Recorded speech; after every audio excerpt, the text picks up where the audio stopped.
Hi friends.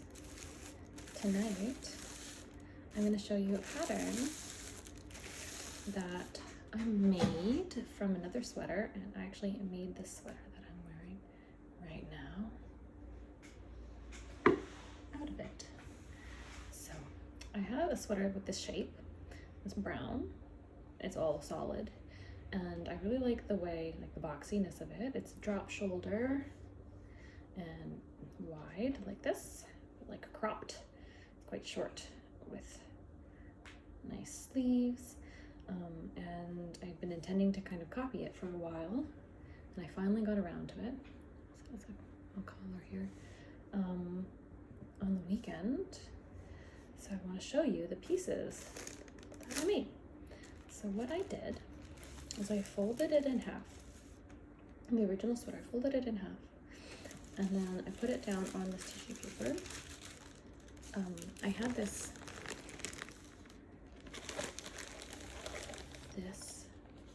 paper that I think I took from my mom's basement when I was a teenager. Sorry, I found that in there, and it shouldn't be in there. Yeah, I got a whole bunch of it. I don't use it. It's for drafting my own patterns. So I haven't used it a lot. It's funny, there's a little tips here, but like I don't really know anything about this, but I want to learn.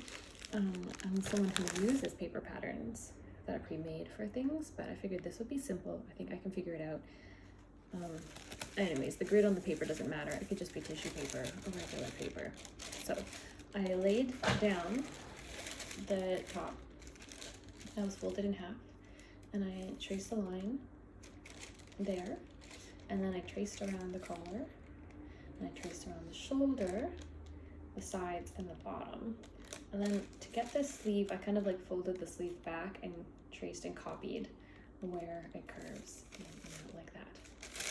So then once I traced it, then I colored the lines a little bit better. I did make the fold go along one of the lines so that I knew it was straight on the grid. This, I just kind of eyeballed that afterwards, because there was this add-on to the sweater. So like the fabric piece is here, not there. So then I cut that out and I labeled it the front. You know what, I should have said it. I started with the back piece because when I folded the sweater in half, the back collar was the part that was showing, not the front. You know, if you fold a sweater in half, you're gonna see the back collar. You're not gonna see a cutout where the front is because the back is gonna be there because it's up higher. So I actually did this first, but exactly the same thing. The arms, and then I just copied. So I folded the paper in half, and I just copied it completely to make the front. I didn't want to make it different. It was the same front and back. And then I think I just measured how deep this was and kind of eyeballed this curve for the neck hole in the front. And then just drew that there. So I cut those both out. And you can see I then measured. This line is curved because on the back of the original sweater, there was a different color or different piece here. And I wanted to do that. So I traced it, but when I traced it, it wasn't a straight line, I think just because the fabric had been worn over the time, but eventually when I cut out that piece, I just folded it straight across so that it was a straight hem there. This is on the fold. So this is technically two pattern pieces, but I kept them together. And then, oh, sorry. Excuse you, baby. Okay.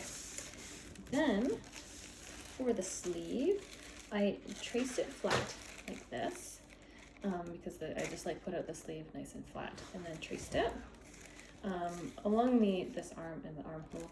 This was a little bit tricky, but I kind of folded the sweater away and tried to copy the line of that curve. And then I folded what I had traced. I folded it in half. Or no, I didn't fold it in half. I think I just flipped. I had the sleeve kind of on this half, and then I just flipped it over to get a mirror of it as best I could, so that this curve would be the most realistic. And then I folded that in half, like this. I folded it in half after I just made sure that this was completely symmetrical, making sure it was a nice curve at the top.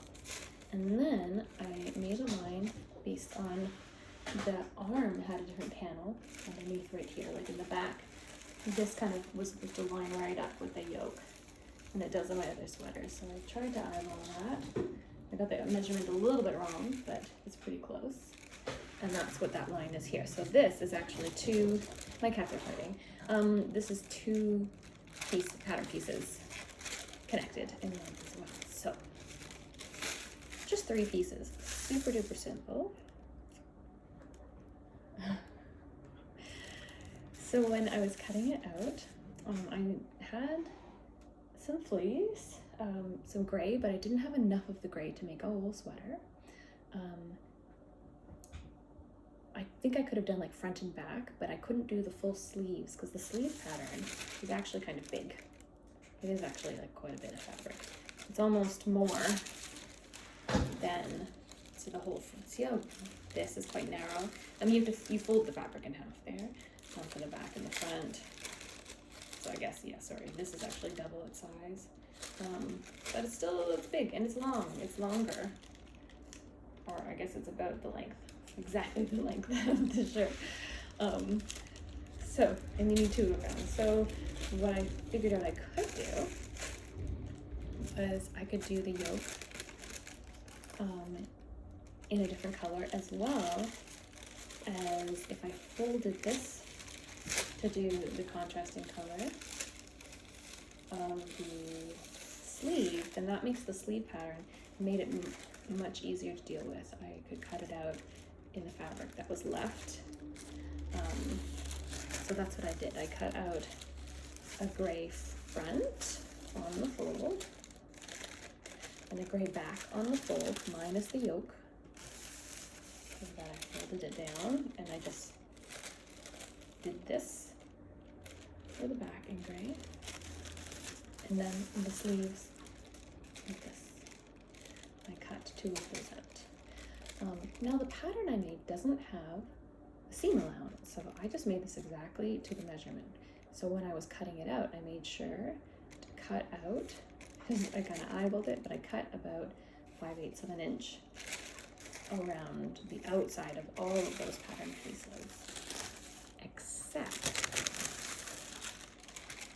except along this neck hole. I cut directly on that because that basically was the seam allowance right there. So that's what I did, and then I did the yoke.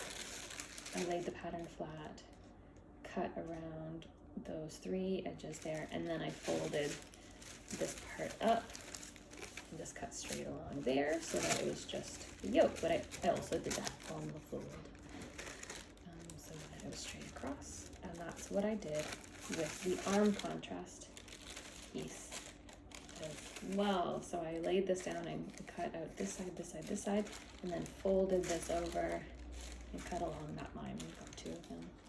And then sewing it was really quick.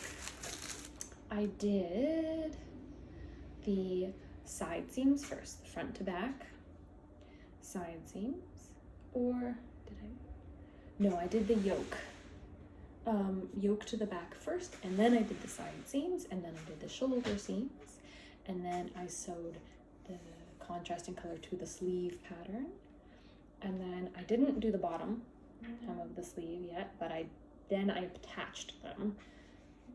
Oh my gosh, I'm saying this all out of order. I did not do the side seams first. I did the shoulder seams first. After attaching the yoke, I attached all the pieces so that these pattern pieces were complete first. So I attached that to this.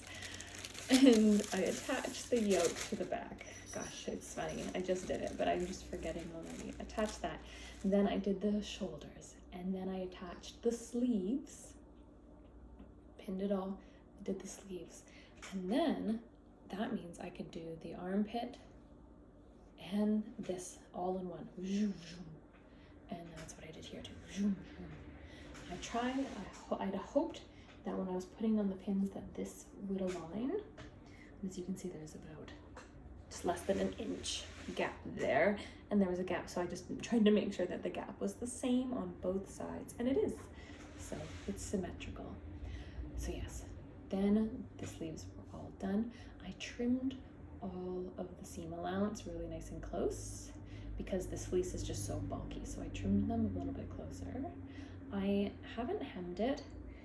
I did hem it, but then it made it too short, so I left it down. And then I eyeballed, I cut out another pattern piece that I didn't make a pattern for, but I made it, I think it was 2 inches wide, just like cut out a nice long strip. And then I measured how big, oh, there's the sweetie girl, okay. How many inches the neck was. Look at her little furs. Her little whiskers right there. How many inches was the neck hole? And I think it was something like 17 or 18 inches around. And so when you do a binding like this, you want it to be smaller because it's going to, you want the bottom part of it to be stretched out more than this part. So I think I cut out 16 inches. And I just kind of guessed. I thought, this should be enough. And I sewed it into a loop. And just like it's a 2 inch wide strip. And I sewed the ends together. And then I placed it like right side together along all of the collar.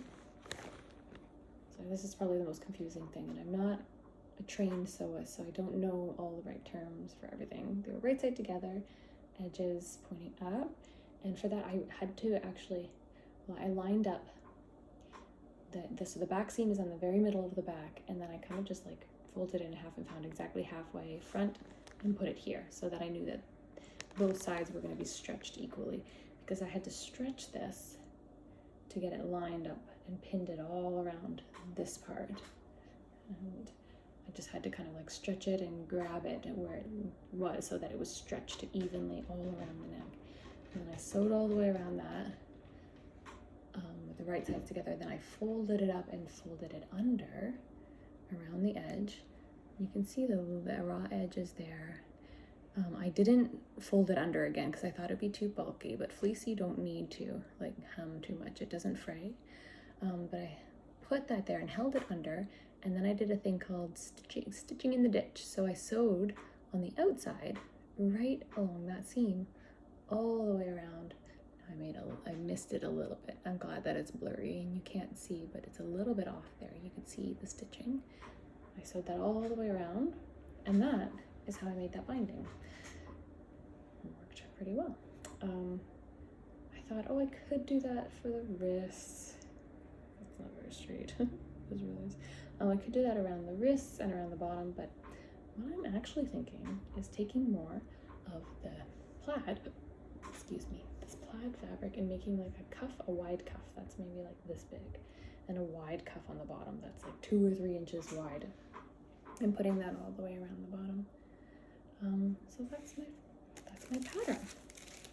I'm really happy with how it turned out, and I'm just so glad that I had the skill, or I really went for it to try and make something new for myself, and I'm really happy with how it turned out. I have so much fleece to use, and I really want to try and use as much of it as possible this winter for sewing. Yeah, that's it. So thank you for watching my sewing journey video. Actually, let's fold these all up first.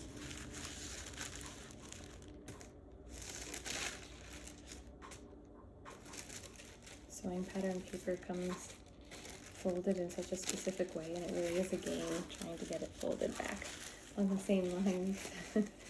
This is the only one I did wrong. Okay. See you later.